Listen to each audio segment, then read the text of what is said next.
Hello, it's Scott Manley here with part 18 of XCOM 2. We have just come back from the alien black site, and we have had a first-hand look at the aliens' operations. While the true purpose of Project Avatar remains a mystery to us, the processing operations are abhorrent enough for us to have no doubt that Project Avatar must be stopped. After a mission like that, spirits are going to be high around here. We might have to resupply the bar. Yeah, indeed, and it doesn't help that I have a love of Scottish troops. John Jacek decides to go for the combat protocol again. Sarah Scott. A Blade Storm? That sounds like fun. And Mama Bear. Heavy ordnance or hollow targeting? I think heavy ordnance is the option to go for here. We love them explosions. Now that we've recovered the apparent product of the Black Site facility, I imagine it will take considerable time and resources to uncover the true purpose of this substance. I will begin preparations for a complete analysis immediately, Commander. Are you sure they're not just refining alien energy drinks? Regardless, this process has to be stopped. Having now seen the inner workings of the Black Site facility, the outcome is perhaps even more troubling than I had expected. It is clear the aliens have undertaken a gruesome task. I will leave this matter for you to investigate, Commander. Yeah, you don't think I'm so mediocre now after that badass mission, huh? We are fully prepared to begin our analysis of the material recovered from the Advent Black Site, Commander.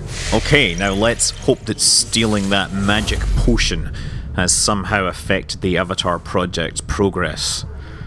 Go on, how many pips do we lose here? Work, Commander. The loss of this black site will undoubtedly slow the aliens' progress, but we must remain vigilant. It gives us a little bit of breathing room. I don't like the fact that we're chasing another set of coordinates into the middle of nowhere. We've done it before, and we didn't like what we found then either. Yeah, I remember. Wilderness or not, the aliens could be setting up an ambush, or worse for all we know. Our people will be prepped and ready for a fight. I just wish we had more to go on. I think it's amusing how he's talking about, sending people into the middle of nowhere. We've done that before. Yes, that was the mission that we just completed that he's talking about. Anyway, time to finish making contact with Chile. Hey guys, I hear the hot new way to stay in touch is something called Bebo. Yeah, I mean, like all the cool people are getting on there with their friends. I mean, that'll do until we can hire some coders to help us develop our own social network. I think we're going to call it XCOM, sir. That's a pretty cool, snappy name. We could even leave out the vowels to make it appeal to millennials a whole lot more. Anyway, yeah, important point is we now have access to that black site to attack should we need to reduce the avatar counter. A couple of other regions that we're not really interested in going to, but we have a supply drop to go for. Give me those supplies. Yum nom nom nom nom nom nom nom. Alien debris cleared. Hey, excellent. Maximum power consumption reached. So yeah, before I actually build anything here, I need to go and upgrade my power supply. I could build another power relay here, but better to actually go into this existing power relay and upgrade it. It'll cost me 80 supplies, and if I put engineers in there, it means I can get more power. So, now we're going to build the Advanced Warfare Center in this newly cleared space. I really should have got that Advanced Warfare Center sooner. It would have kept more troops on the field because it heals them faster. But it also helps give your troopers special abilities they would otherwise not be able to get, and getting it early is very useful. Anyway, to make sure I've dealt with all my power needs, I build another power relay over the unshielded power coil that was left behind. I have made a number of interesting discoveries, Commander. Having completed our analysis of the substance tentatively referred to as Illyrium-115, it is clear this material, unlike any other naturally occurring element on Earth. Presumably the aliens extracted their undoubtedly extensive stores of Illyrium from another planet, but that is beyond my capacity to surmise. What I do know with certainty is this element is incredibly reactive when exposed to high energy particle fields. And in a demonstration of my infinite wisdom, I now get the Illyrium power conduit upgrade, which I could have actually applied earlier and saved having to build an extra power plant. Yeah, them's the breaks. Anyway, it is important that I get these faceless autopsied for the reason that they provide a really awesome item. I am at a loss for words to describe the difficulties we have had in attempting to handle this creature, affectionately known as the Faceless, to our troops.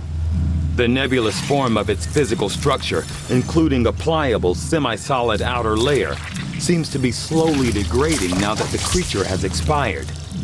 There is also a pungent odor that only seems to grow stronger as time passes. Yeah, this is what happens when people send you a lot of advice, and the faceless corpses provide something called a mimic beacon, which really helps a whole lot. I am intrigued by the idea that despite the Codex's best efforts to resist our intrusion into the Advent network, we somehow came away with a set of coordinates leading to an otherwise uninhabited region. The aliens certainly keep us on the move, one way or another. New orders, Commander? Yep, Shen, I want all the upgrades. We want to upgrade this power system with the Illyrium conduit.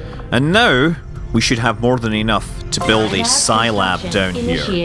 The Psi-Lab will help me unlock the 5th class of troopers, and they are a lot of fun, able to fight the aliens in their own way. I am sure you will find the results to be as intriguing as I do, Commander. I've often wondered how the aliens could conceive of such a being. Is there another world out there, filled with these shape-shifting creatures? Or are they merely another construct of alien genetic tampering? I don't have a problem imagining how the aliens could conceive of a creature that changes shape. I mean, it's not like there hasn't been any fiction in this universe about... did you guys not have The Thing in the XCOM universe? Or Deep Space Nine? Early reports from the Resistance referring to alien creatures said to be capable of shapeshifting were initially dismissed by local cell leaders who attributed the sightings to combat stress and malnutrition. It wasn't until our own forces engaged with the creature that we successfully confirmed its existence. Surprisingly enough, the description of the creature from those early reports was quite accurate. With a varying height of up to 3 meters, the specimen, currently referred to as the Faceless, has one of the most unusual internal structures we've ever encountered. But most of all, by researching it, we have the Mimic Beacon, and this is like the get out of jail free card, kinda. Mimic beacons, you basically, once you built them, you throw them and the bad guys will attack them instead. So having unlocked this awesome defensive technology, it's time for us to enhance our offenses by researching Just plasma keep the word and I'll weapons. get started, Commander. Give me all the Mimic beacons you can build. How many? You need 2 faceless corpses. I wish I hadn't sold 4 of them for supplies early on. Yeah, we have been on a serious spending spree in the last couple of days. We've got our warfare center, our psionics, our upgraded power supply. I've had a chance to take a closer look at some of the Advent weapons recovered from the field. The alloy used in their frames is significantly lighter, making them more suited to the human form. I'm guessing it's the same material we've seen them using all over the colonies, but they'd have to be producing it from something here on Earth. They seem to have an endless supply of this stuff.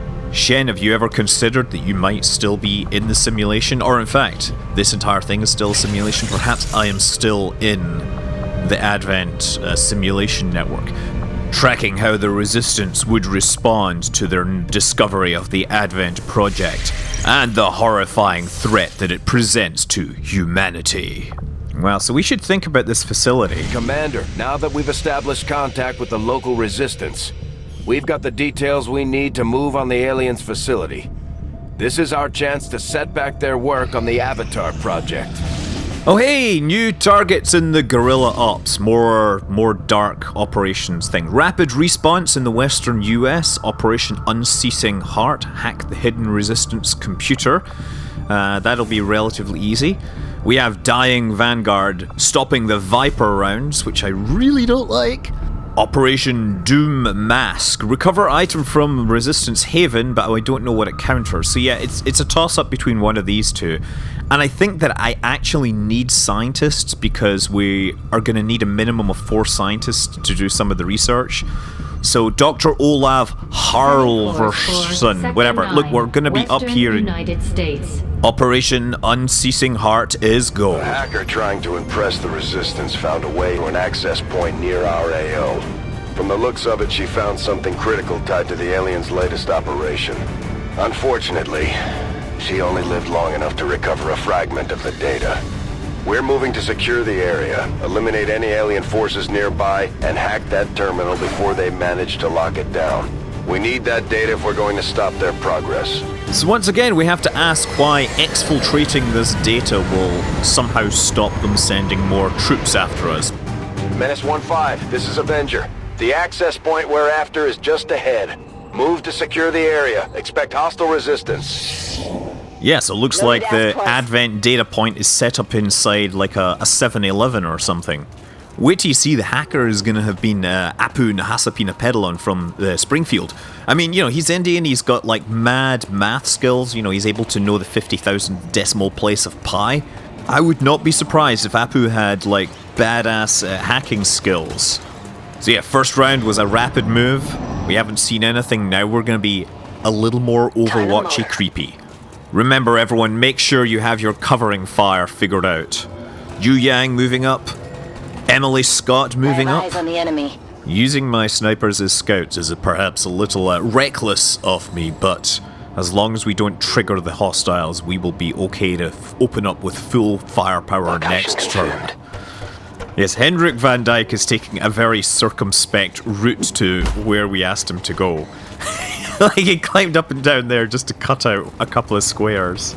Shin Goto, I think this is his first real mission. He is also a specialist. And this is Erin Ryan, Ranger. Since Erin is the scout, she's the one most likely to come into close contact with the aliens. That's why she is the one carrying the Mimic Beacon. It's her get out of jail free card.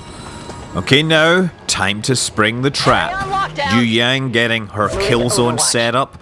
Overwatch getting set up, and Hendrik the Torch gets to use the flamethrower. Nice how they're standing next to the petrol pumps as well. Except the animation kind of got ruined. And it didn't do any damage. Or did it do damage? What happened? That doesn't make any sense at all. But now everyone's been... Oh wait, there's a robot up there as well. What the heck? How didn't we see that? That's 3 pods that we're activating here. Emily Scott going for the reaction shot through a block of concrete. That's why you missed. Meanwhile, Shin Goto also missing. Negative damage! Also making a debut is Jessica Baker, who, despite the name, apparently comes from Turkey. Kill confirmed! How does that feel? Feels good, right? I love the smell of burning alien in the morning. Yu Yang getting her kill zone on. That's 1 Lancer down. Anyone else gonna volunteer for the Overwatch frenzy? No longer a threat. Yeah, no longer a threat. Are you gonna shoot more than once? Here we go. Go on, go on, go on, go on, go on. Oh, what the heck? To connect. Yeah, so we didn't get any animation for that. And we get a... What the heck happened? That makes no sense at all. Anyway, we've exhausted most of our options this turn. Time to deploy the Mimic Beacon. This generates a holographic decoy that will draw enemy attacks. And they seem really excited about attacking this. We'll prioritize it over many other targets. First of all, we get the Archon in full Art Deco awesomeness. What's it gonna do? Swipe! And critical hit, but the Mimic stays alive. The Lancer comes up for an attack as well. Cover the flanks! Ah, zap zap! Oh man, there she goes. De-rezzed. Who does that leave to counterattack? Oh yes, that leaves the mech. What's it gonna do? No! Oh man, everybody took damage. We're getting cooked. Close to here. Fire bad. Okay, we gotta deal with this fast. Yu Yang, shoot the Lancer. Emily Scott, take on that Archon. Nice! 8 points of damage, but it is still up and moving. I like how she's developing scars over time to remind me of how bad I was playing. Jessica Baker with the minigun. Misses terribly. What the heck, Jessica? Shin Goto is making a dashing move to get to within range of the mission goal. Hendrik Van Dyke standing here, flanking the hostile. Go on. Go for it. 47% chance. And he misses as well. No, we're not having great luck this time. And there's still a mech out there somewhere. Erin, get close. Flank the target. 78%. Go for it. Thank you. Yeah, oh wow, he's pretty mad at that. This is not a particularly good strategic position either. Uh-oh, and we get some faceless. Hey, we get free mimic grenades, assuming we can kill this thing. Oh, look at it. Who's it gonna attack? I think Shin Goto is the obvious one. The question is, will it get into range first? Blazing Pinions! Where's it gonna go? It's gonna do the Blazing Pinions thing from up here. Shooting my dudes! That means the mech is coming down, knocking a hole in the ground, no doubt. And the faceless faces off against Shin Goto. My hacker dude. Hopefully he can't kill him in this one hit. Oh, he got me, but you're still alive, and that's all that matters. Astonishingly, we seem to have survived that round with minimal damage. Now we gotta move away from this before it hits us. The Queen Bee thinks it's time to deliver some pistol justice. I wonder if that means the Archon's body will get hit by its own Blazing Pinions attack. Emily Scott! Oh, nice shot there. With only 2 hit points left, the blade attack seems like a good bet. But, what is this sound? What the heck's happening? He's all over... Okay, I think the game is a bit buggy here. It seems we still have a mech to kill. Shin Goto moves here, but he does not have the skills to hack mechs just yet. Hendrik Van Dyke delivering the gun at close range. How is... Oh, it's 6 points of damage. It ain't done just yet. But that will have taken down some of its armor, and Jessica Baker is in perfect position to deliver some Turkish delight. Yeah, see what I did there? Turkish delight. Ha! Mech down. Well, with no other aliens around, might as well try to hack this light post here to see if we can get any special bonuses. Zippity zip, zip zip. Mr. Gremlin, I wish your animation was faster. There is a mod for that. System override initializing. So we get a facility lead, or we disorient, or we call in reinforcements. Facility lead. And that was a pretty good call on that. Success. So that will give me more things to potentially find and shut down to stall the Advent project. And that, I think, ends my turn with no hostiles out there. Oh, what the heck? She get hit by that? I thought she was clear. Oh my goodness, she's burning. How is she burning? She was nowhere near that. The network is almost entirely locked down. We're running out of time. Get to that terminal. Understood. Terminal is almost in sight. We gotta put you out, unfortunately. Emily Scott can grab whatever loot there is. We got an Illyrium core in a superior laser sight. Erin Ryan doing her best supermarket sweep impersonation. Not just the objective, but Twinkies too! Commander, we have confirmation of the exposed access point. No hostiles in sight, and 3 turns left. This will just be a case of moving everyone into position, dealing with the burning issues, let's say. Sorry you're on fire, let me put that out. Having a fire extinguisher might actually be a useful thing for those particular situations. Incidentally, there was a bug which made the flamethrower far less useful than it actually was. I think they may have fixed this by this point. Anyway, Shin Goto, do your hacking stuff there. I think the login might be Apu, and the password is probably Manjula. Okay, if you want to hack it, go ahead. I would go for... just go for the watch list. Yay! Reduces contact cost for a nearby region by 50%. That is an excellent bonus to have, even if I can't think of a legitimate reason for giving that kind of bonus. We've confirmed successful acquisition of the Advent files. Eliminate any remaining hostiles in the area. Sounds like there's more hostiles in the area, so we're gonna start taking the high ground here. From here we should get a bonus to hit, and therefore more chance of killing things the first time. Actually, really what's happening is this is the best place to play hockey, because the guys in charge can't see us when we're on the roof. Oh, we have some sectoids. Emily Scott shooting with the pistol. Man, she's awesome. I'm telling you, Yu Yang may be the Queen Bee, but the Scots are clearly the royal family. Okay, who's getting the Overwatch treatment? Looks like Aaron Ryan took a shot for a good 7 points of damage. Did not put the sectoid down, but it is on its last legs, so to speak. Queen Bee is not on the roof, but she has a clear shot at that Archon there. The Archon is probably the biggest threat because the sectoids will concern themselves with resurrecting one of the many corpses. Emily Scott hitting that Archon hard. Affirmative. And Moving Aaron out. Ryan moving in for a clear shot. Hendrik Van Dyke going for the sectoids first. Good. Managed to shoot through the roof without shooting through the roof. Shin Goto choosing the most dramatic way to get on the roof possible. And On my Jessica way. Baker moving to within grenading range of that Archon. Stepping in behind the car there. Catch. And she has an acid grenade. This should finish things off easily. Over the top, in between, and covering you all with that awesome green goo. And just to make sure you don't counterattack, This one's gonna be bright. here comes the flashbang. Shutting down their targeting, disorienting them. And hey, you know, they're still being acided to death by that acid stuff.